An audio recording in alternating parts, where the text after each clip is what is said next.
Pode apostar, não importa como, mas eu vou ser o rei dos piratas. Olha, quer superar a gente? Nesse caso, vou deixar o meu chapéu com você. É a coisa mais importante que eu tenho. Cuida muito bem dele. Um dia, vamos nos reencontrar. E você vai me devolver esse chapéu. É uma promessa, Luffy. E aí, gente, bem-vindos aqui a mais uma tier list de One Piece. E dessa vez eu resolvi fazer a tier list dos flashbacks de todos os Mugiwaras. Sim, tá faltando 2. Um é porque ainda não foi oficialmente introduzido, e o Jinbei é porque ele não tem passado.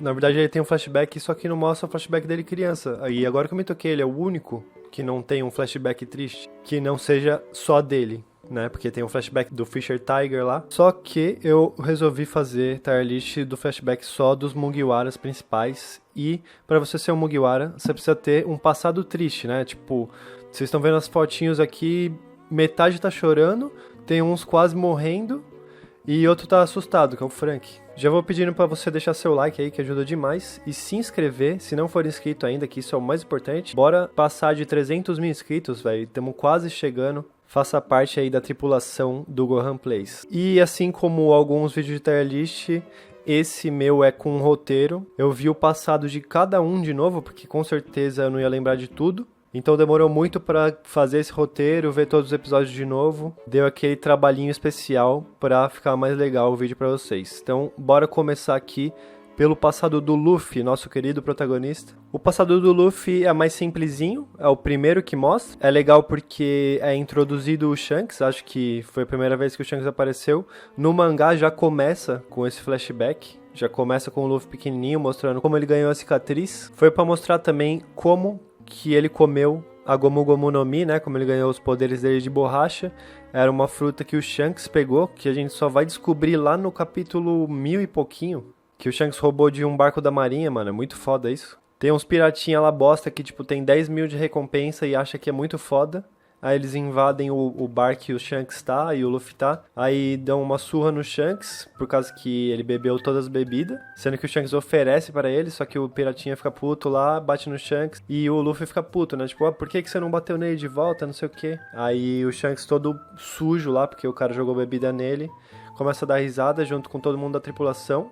Meio que tipo, mano, é o que o cara tá fazendo, mexendo com o futuro em Yonkou. Acha que é alguém na vida. Mas aí depois ele rapta o Luffy, né? Porque o Luffy fica puto e vai brigar com ele. E o Shanks vai lá pra resgatar o Luffy. E fica tipo, tá, você zoar comigo no bar, beleza. Mas mexer com meus amigos é pedir pra morrer. Só que o cara, ele tinha fugido já, o capitão, que com 10 mil de recompensa, covardão pra caralho. Fugiu com o Luffy e deixou o Luffy no meio do mar lá. Acho que quebrou o barco por causa que um monstro marinho atacou. E o Luffy não conseguia mais nadar, porque ele já tinha comido a Gomu Gomu no Mi. Aí o Shanks teve que pular lá pra salvar ele. E apostou o braço dele na nova geração, né? Que é muito foda quando que o Luffy tá chorando assim, né? Porque o Shanks resgatou ele. Aí você acha que, tipo, o Luffy tá chorando de felicidade, porque por causa que o Shanks salvou a vida dele. Só que ele fala, o seu braço, Shanks. Aí mostra aquela cena impactante. Causa. Ei, por que tá chorando? Você não é homem? Mas é que, Sr. Shanks, o seu braço! Não se preocupe, era só um braço. O importante é que você está bem. Igual todos os flashbacks, tem um momento desse, então lembre-se disso, eu vou falar muito sobre isso. Que a cena impactante desse flashback é que o Shanks perdeu o braço, né? Cada um perde uma coisa no flashback. Aí tem aquele vislumbre do hack do rei, que o Shanks usa para espantar o rei do mar. E mais pra frente, o Luffy fica mais ainda admirado com o Shanks, né? Que o Shanks é tipo o ídolo dele. E fala que vai se tornar o rei dos piratas. Acho que pela primeira vez ali, né? Aí o Shanks fica meio que emocionado e entrega o chapéu dele pro Luffy. Falando que então, quando que ele virar o rei dos piratas, né? Pra devolver o chapéu pra ele. O que, convenhamos, duvido que vai acontecer. Porque o Luffy é o Luffy do chapéu de palha. Ele colocou o chapéu de palha na bandeira dele, velho. Não vai devolver nunca. Não faz sentido. Mas é isso. Foi pra mostrar o sonho do Luffy. E mostrou bastante do Shanks, né? Que o Shanks apostou o braço dele na nova geração.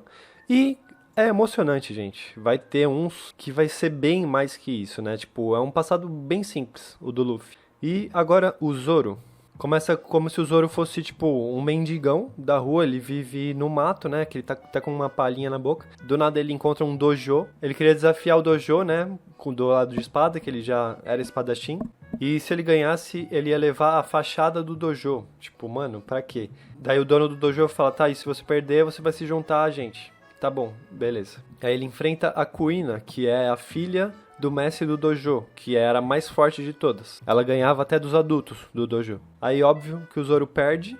Aí, desde então, o passado dele é isso, tipo, try hard, Zoro treina pra caralho. Me lembrou, tipo, do Rock Lee, né, que não sabia usar hack, aí tinha que aprender na raça os bagulho. Aí, desde então, virou uma disputa, ele e a Kuina. Sempre a Kuina ia treinando em segredo também, porque ela não queria perder pro Zoro nunca. E o Zoro ficou nessa de tentar superar a Kuina sempre. Até que um dia a Kuina é desiludida lá, por causa que ela escuta o pai dela falando que ela nunca vai conseguir ser a melhor de todas, por causa que ela é uma mulher. Ela fica toda triste lá, vai pro matinho na noite. O Zoro segue ela e pede mais uma vez pra eles se enfrentar. Só que dessa vez eles se enfrentam com espada de verdade. Por causa que o Zoro fica tipo, você acredita nessa baboseira? Só porque você é uma mulher, você não pode ser a melhor do mundo, não sei o quê. E é claro que o Zoro perde, acho que pela 1000ª vez ou 100ª. É um número entre esses dois. Mas aí depois do Zoro perder de novo, ele vai lá e continua treinando, né? Só que aí do nada vem uns amiguinhos dele com uma cara muito creepy e fala, tipo, a Kuina morreu. Tipo, do nada, assim. Muito do nada. Aí já pula pro enterro dela. E os caras conversando, tipo, ela morreu por causa que ela foi pegar um negócio no depósito e caiu da escada. Mano, tá. É muito triste o passado dele por causa que ele perdeu a melhor amiga dele e ele nunca vai saber se ele ia superar ela ou não. É esse o ponto. E o sonho da Kuina era ser a melhor espadachim do mundo. Então, desde então, depois da morte dela, o Zoro ficou nessa. Então eu vou realizar o sonho da Kuina por ela. E eu também meio que interpretei que o Zoro vai ser o melhor espadachim do mundo, por causa que se a Kuina fosse chegar a ser a melhor espadachim do mundo, o Zoro sendo o melhor espadachim do mundo, ele já teria certeza que superaria ela. Deu pra entender? Tá, basicamente foi isso. Melhor que o passado do Luffy? Não sei, acho que tá no mesmo nível. Os dois. Os dois são muito curtos, muito diretos pra mostrar o sonho de cada um. Só que o do Luffy foi meio que tipo, vou ser o rei dos piratas, foda-se. O Zoro tem um motivo, é porque a Kuina queria ser a melhor espadachim do mundo e o Zoro foi lá e pegou o sonho dela. Mas acho que estão no mesmo nível. São emocionantes, mas esses aqui, velho, não se compara. Então, bora pro do Sanji. O passado do Sanji começa falando que ele quer conhecer o All Blue, com os cozinheiros em um barco X lá. Os cozinheiros comem o resto da comida que sobrou do restaurante, né? Eles estão no restaurante. Enquanto o Sanji tá jogando ela fora. E pergunta, tipo, mano, por que vocês comem isso? E aí eles falam que nenhuma comida pode ser desperdiçada, né? No mar. Enquanto isso tá acontecendo, o Zeff invade o barco do nada lá. E o Sanji tenta lutar contra. Claro que ele apanha, só que ele morde a perna do Zeff lá, acho que é isso. E ele fala que ele não pode morrer antes de conhecer o All Blue. Aí o Sanji cai no mar e ia morrer. Só que o Zeff pula pra salvar ele. E os dois acabam se perdendo e parando em uma ilha deserta no meio do nada. E eles tinham pegado uns sacos de comida, né? O Sanji ficou com um pacotinho muito pequeno de comida. E o Zeff tinha um saco enorme, cheio, velho. Foi assim que o Zeff separou, né? Ele falou, você é uma criança. Eu sou um adulto, eu preciso comer muito mais que você. Aí o Sanji se conforma porque não tinha o que ele fazer, né? Ele ia tomar uma surra pro Zeff. Aí separa as comidas lá, pensando em guardar pra 20 dias, ele organiza certinho, que até lá devem chegar, né? Alguém deve chegar pra resgatar eles, só que passa muito tempo. Aí o Sanji vai riscando lá na areinha, né? Nas pedras, marcando os dias. E quando ele tava comendo o último pão, ele lembrou dos cozinheiros falando que não se devia desperdiçar comida. Ele começa a chorar, chora no pão, foda-se. Uma cena que, mano, você fica com muita dó. Aí ele derruba o último pão, velho, ele derruba no mar. Aí ele pensa, fudeu, vou morrer, é isso. Mas então ele lembra do Zeff, perguntando, será que ele tá vivo? E melhor, será que ele tem comida ainda?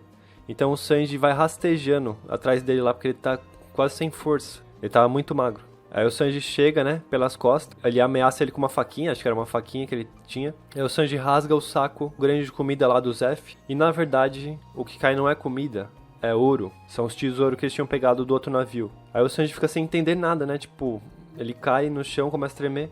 E o Zeff fala, engraçado, né, cheio de dinheiro e nada pra comer. E o Sanji, ei, me explica, o que é isso? Você não comeu nada até agora? Ei, o que é isso? Qual o significado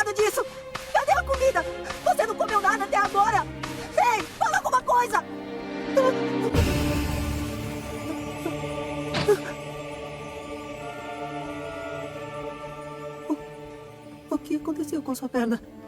Ou seja, tudo que o Zef comeu durante esse tempo foi sua própria perna.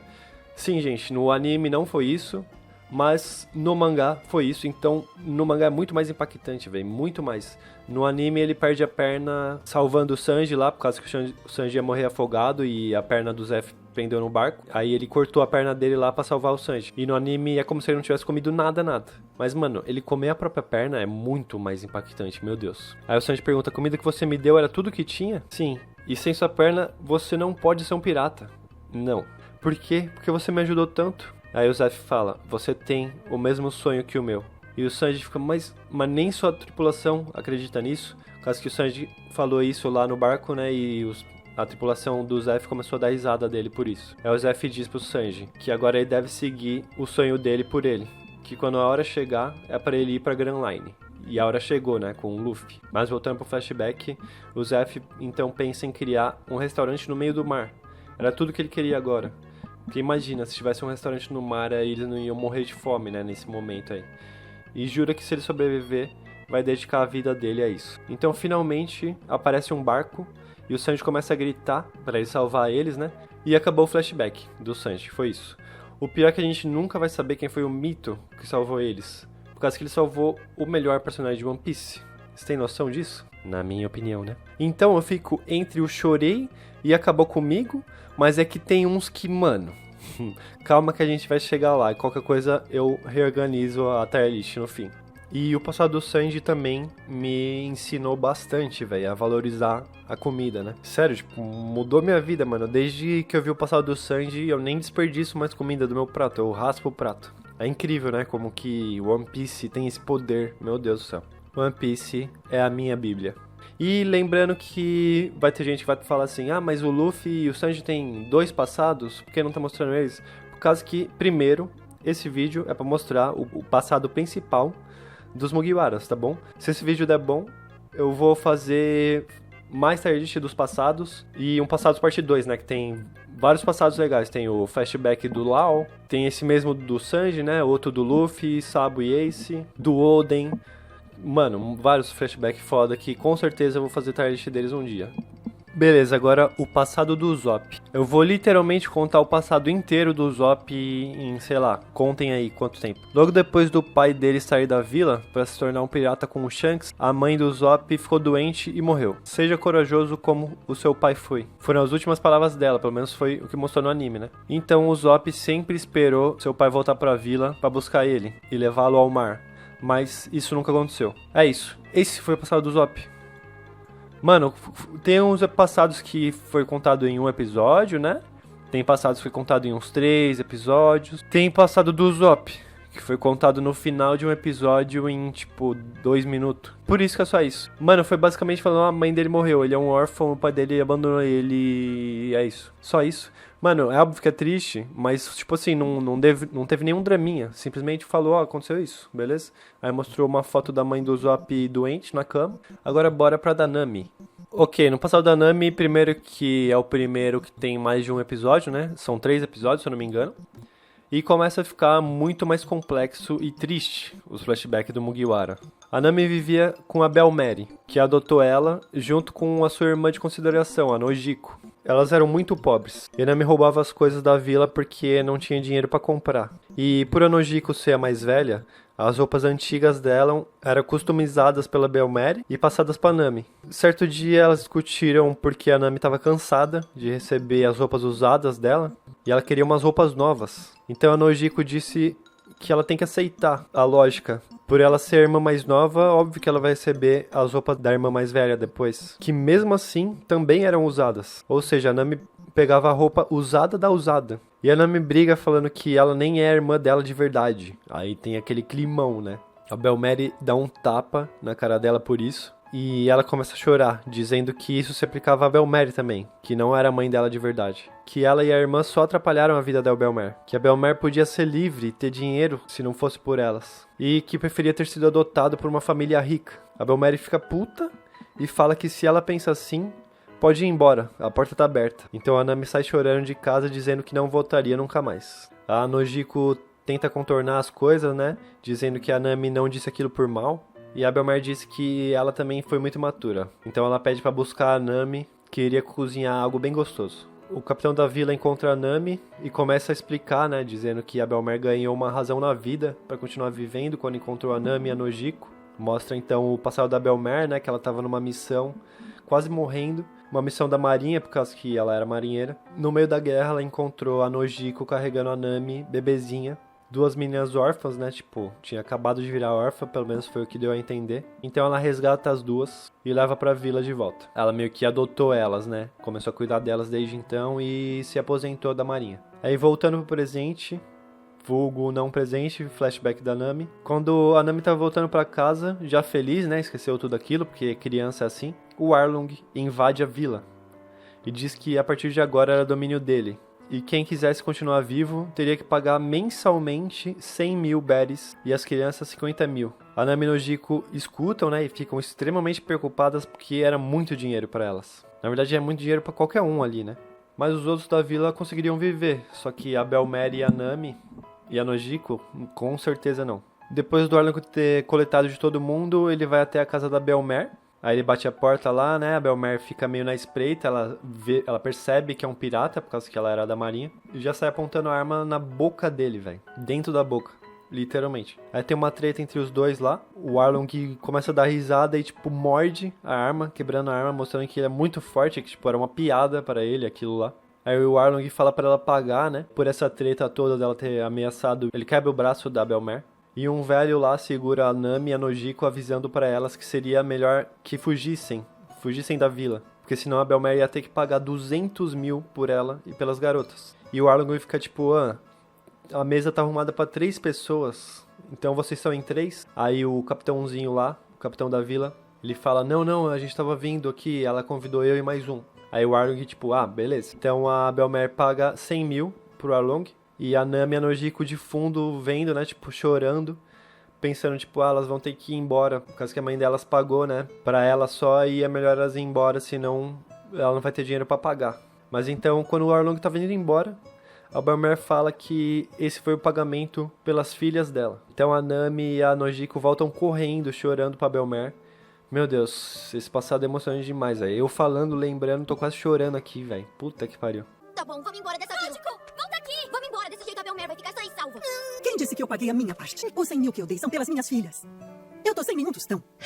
É que eu não posso negar a minha família, mesmo que isso custe a minha vida. Eu quero ser a mãe dessas duas. Meninas! Era mentira, Belmer!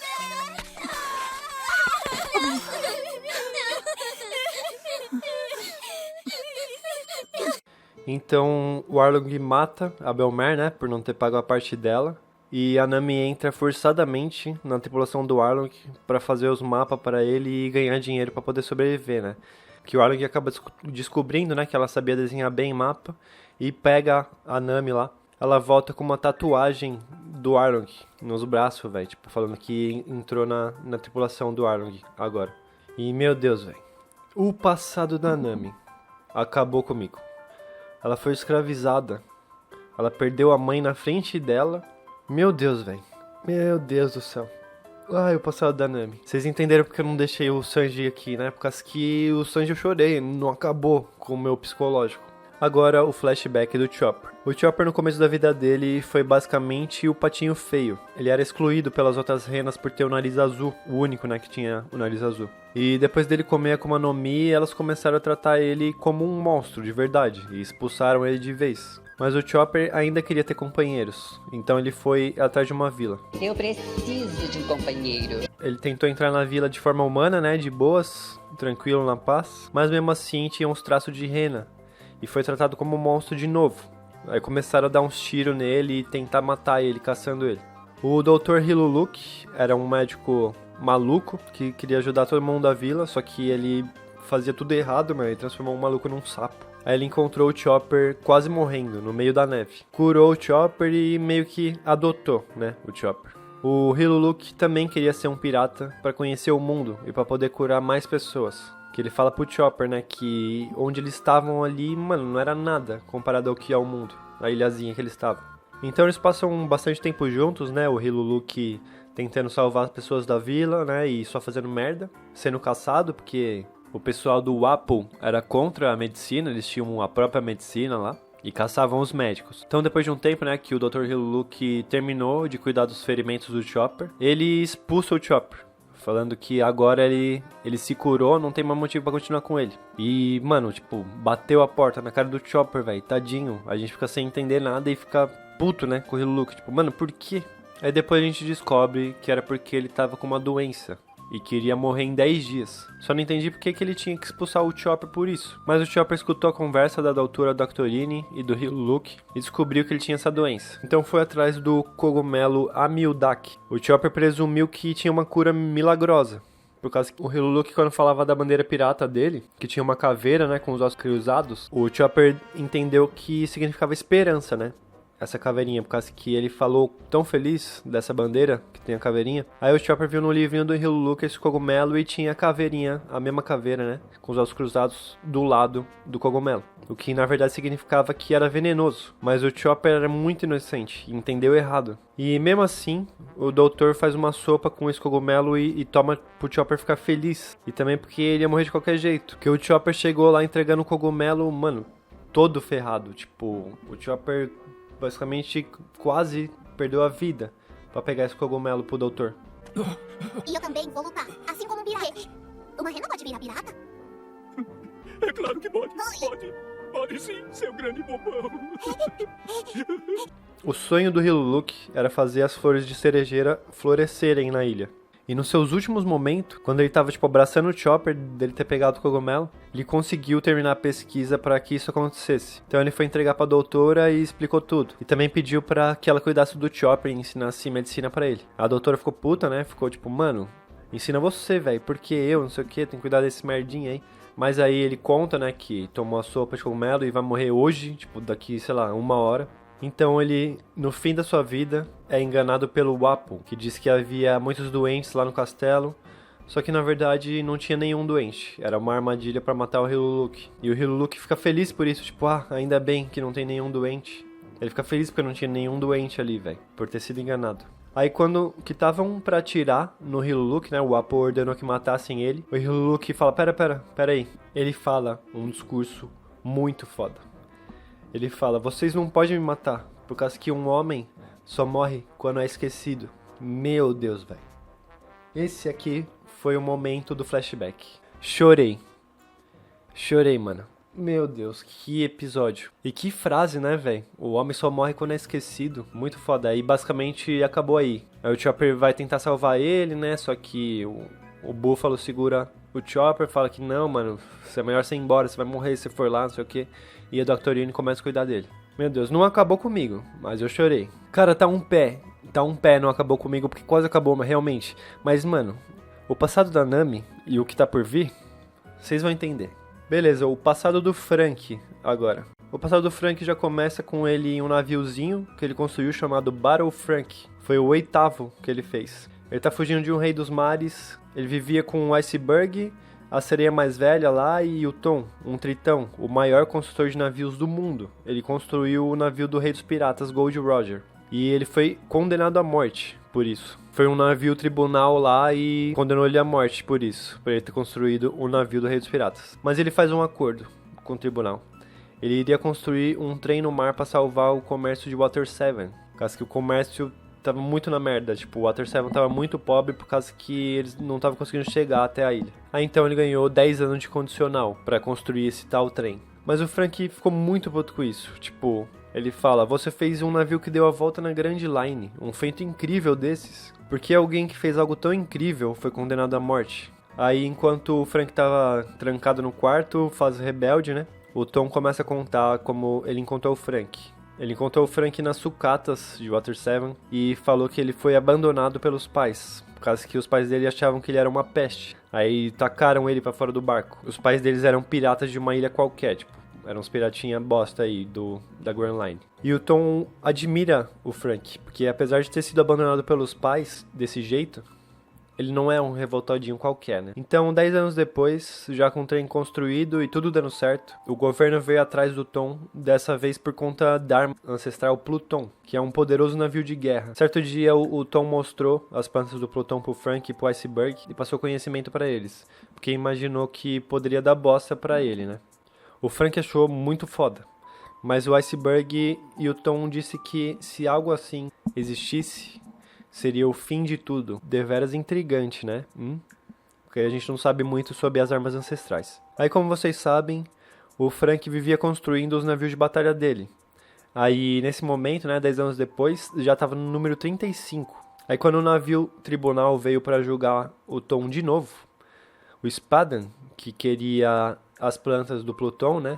Só que o Tom falou que não conhecia nada, bolou um plano para pegar esses navios do Frank e forjar um golpe, afundando o navio tribunal para culpar eles, tornando eles criminosos por isso, né? E assim possibilitando o Spadan de interrogar o Tom para saber do Pluton. Meu Deus, tantos Tom aqui. O Iceberg sempre falou pro Frank parar de fazer esses navios, porque eram armas, e que as armas poderiam ferir as pessoas que eles amam. E isso realmente aconteceu. Big F. Depois eles são julgados em uma pracinha, e o Frank grita que isso era um absurdo, que quem destruiu o navio tribunal foi o Spadan. E os civis começaram a rir, dizendo, por que o governo faria isso? O que eles ganhariam? E, mano, eu fiquei meio puto. Eu achei uma jogada meio idiota, porque tinha vários pontos que era óbvio que não teriam sido eles. Eles, tipo, estavam livres, o Tom tava livre já. Por que queria fazer isso se ele, tipo, ia ser livre, tá ligado?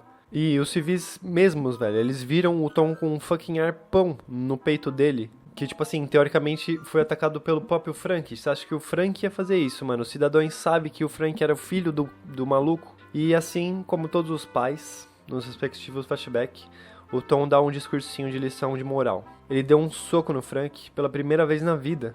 Porque o Frank disse que se arrependeu de ter construído os navios dele. Justamente porque machucaram o Tom, né, e fez tudo isso. Só que aí o Tritão fala, não se arrependa das obras que você mesmo fez, mesmo que elas destruam o mundo ou machuquem pessoas que você ama. Um homem tem que ter orgulho do navio que construiu. E não acabou com o Tom morrendo, e sim com ele sendo levado para Enies Lobby. O passado do Frank acabou com ele tentando parar o trem que levava o Tom, dizendo que ele era o ídolo dele. Mano, essa cena foi triste. Puta. E claro que ele não conseguiu. Foi assim que ele virou um ciborgue e perdeu partes do corpo dele. É triste, mas acho que não supera esses aqui. Caiu um cisco. Caiu uma lagriminha no olho em um momento ou outro. O Tom é foda. Mas, como eu falei, acho que foi uma jogada meio bestinha aí, né? De nenhum civil ia se perguntar, tipo, mano, será que eles iam fazer isso mesmo? Puh! Nico Robin, Derechichichi, chegamos nela, mano. A Nico Robin era excluída pelas outras crianças da vila, que tratavam como um monstro, por causa que ela tinha Akuma no Mi. Ela passava o maior tempo dela lendo livros, estudando, sozinha. Ela não tinha amigos e nem família. Quem cuidava dela era o tio dela, que era meio bobão, que era irmão da mãe dela, tá bom? Só que a tia dela era, tipo, mano, mandona pra caralho, chata pra caralho. Tratava ela que nem merda, a ponto de, tipo, a Robin comia lá. E ela falava, tipo, mano, essa menina só dá gasto, só come aí, não ajuda em nada, não trabalha, não sei o quê.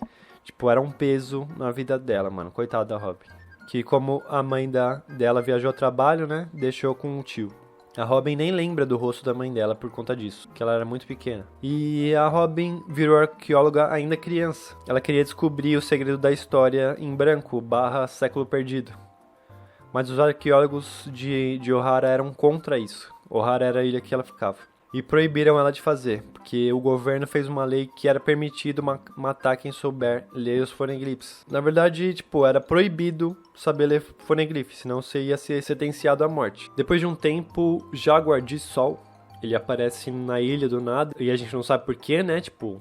Ele tava foragido, aparentemente, e eles viram amigos, por causa que é a única pessoa que conversa com a Nico Robin. Além dos arqueólogos, né, que também gostavam bastante dela. Também vale citar que a Robin, ela queria virar muito arqueóloga para conhecer a mãe, que também era, e assim ia poder viajar a trabalho junto com a mãe. A Marinha descobre que Ohara é o ponto dos arqueólogos e que estão estudando sobre os poneglyphs, então decidem ir até a ilha para fazer um Buster Call, para mostrar de exemplo pro resto do mundo que acontece com quem contraria o governo. E o Buster Call basicamente é explodir a ilha e matar todo mundo que tá nela. Eles chamam 5 vice-almirantes. Dentre eles tinha o Aokiji, vice-almirante, e o Akainu, vice-almirante também. Pra vocês verem o nível, mano.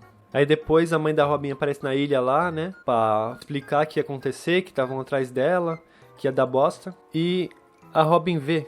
A Robin reconhece a mãe dela e começa a perguntar se era a mãe dela mesmo. Mano, essa cena, meu Deus. Dizendo que estudou por causa dela e que só queria passear de mão dadas um pouco com ela. Mano, essa cena acabou comigo, por causa que a Robin, ela via as outras famílias, né, felizes, as filhinhas com seus pais, e ela era órfã, ela só queria isso. E a mãe da Robin finge que, tipo, não conhecia ela, mano. Tipo, a mãe da Robin sofrendo muito ali por causa que ela queria o bem da filha. Se descobrissem que era filha dela, provavelmente iam matar, né? Ela também. E principalmente se descobrissem que a Robin era uma arqueóloga.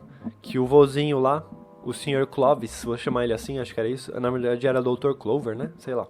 Ele vivia falando pra Robin, mano, não fala que você é arqueóloga. Por favor, vai embora daqui, mano. E a Robin não ia embora. Era uma criança, tadinha. Mas aí depois ela grita, né? Isso aí, que ela virou arqueóloga por causa da mãe dela. E o pai do Spandan, que tava lá, escuta isso e fala, matem essa criança também, ela é arqueóloga. Ela sabe ler os poneglyphs. Aí então, mais pra frente, o Sol consegue proteger a Robin pra ela escapar da ilha, que ela ficaria sozinha de agora em diante, mas que um dia encontraria amigos, pois ninguém no mundo nasceu pra ficar sozinho. O Aokiji então ajudou ela a fugir, né, por mais que ele tenha sido que matou o Sol. Que vale citar também que o Sol era do governo, só que ele viu o que estavam fazendo, foi contra e virou um fugitivo do governo. Aí o Aokiji estava lá esperando, já com um barquinho, e fez uma estradinha de gelo pra Robin fugir, falando que ia dar uma chance pra ela, mas que se ele encontrasse ela de novo, ia ter que fazer o trabalho dele, né? Aí a gente começa a gostar do Aokiji, mano, e ver que ele também sabe que o governo e a marinha estão fazendo bosta. E desde criança, a Robin tem a recompensa de 79 milhões de berries. Ela passou a vida dela inteira fugindo e sendo traída por quem a abrigava. Tipo, falando, nossa, essa menina tem 79 milhões de recompensa. Vamos entregar ela pro governo logo, a gente vai ficar rico, não sei o quê. Até então ela conheceu o Crocodile, que ficou bastante tempo com ela. E depois os Mugiwaras, que eu não preciso nem falar. Ou seja, acabou comigo. Nami virou escrava do Arlong a vida dela inteira. Nico Robin perdeu tudo, né? Assim como a Nami. A Nami tinha irmã, pelo menos. E a Robin tinha que fugir o tempo inteiro. A Nami era escravizada somente em um local.